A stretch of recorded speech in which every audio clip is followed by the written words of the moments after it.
Since we have you here, I'm wondering if you can talk a little bit about these recent interactions with the Iranian Navy, and just give us a sense. It seems as if there's been like a small uptick, at least this week, in these incidents. If you have any sense of why now, why Iran is doing this, actions like this tend to be a response to something. Yeah. And what the message could be from Iran to this? Well, first of all, it's not completely clear. And frankly, it's not a very effective message to essentially engage in piracy on the high seas and shoot at unarmed civilian maritime craft. I think as you're all tracking, essentially there were two incidents in the past few days that occurred within a few hours of each other. The first incident was a case in which an Iranian vessel approached the Marshall Islands flagged oil tanker, the TRF Moss, in the Gulf of Oman.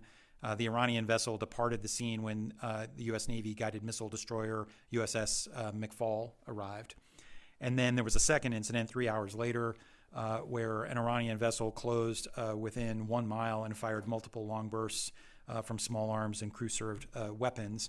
And the Navy received a distress call from the Bahamian-flagged oil tanker Richmond Voyager, and the USS McFall responded again. Why the Iranians are doing this at this moment is not at all clear to us. I think it's a better question left to them. But it's got the highest attention of the department. I'll just say as a personal anecdote, I don't know if any of you were here on the 4th of July for the fireworks display. It's a cool place to watch the fireworks. But as the 9:30, as the crescendo of fireworks was occurring over the mall, I got a call on my cell phone. I was out on the lawn with my kids, and it was SecDef Cable saying that the secretary wanted to convene a secure call with his senior leadership team to discuss these issues because the second incident was ongoing. And so for 45 minutes, we were on the phone, the secretary, the chairman, General Kurilla, our NAVCENT commander, working through what were the Iranians doing, where were our assets, what was the ship's captain requesting us to do, what were we advising them to do. The McFall was steaming in that direction. The captain was advised by NAVCENT to redirect to enter Omani territorial waters.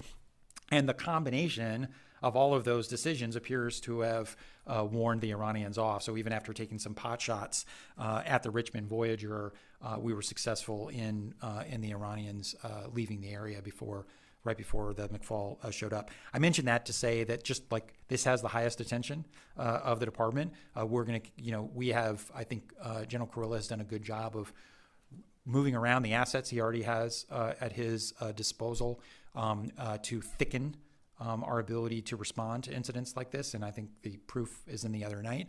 I think we continue to work with our allies and partners, especially in the IMSC, which is the International Maritime Security Construct, which some of you have probably been out to Fifth Fleet. It runs out of Bahrain. I know you have, Courtney.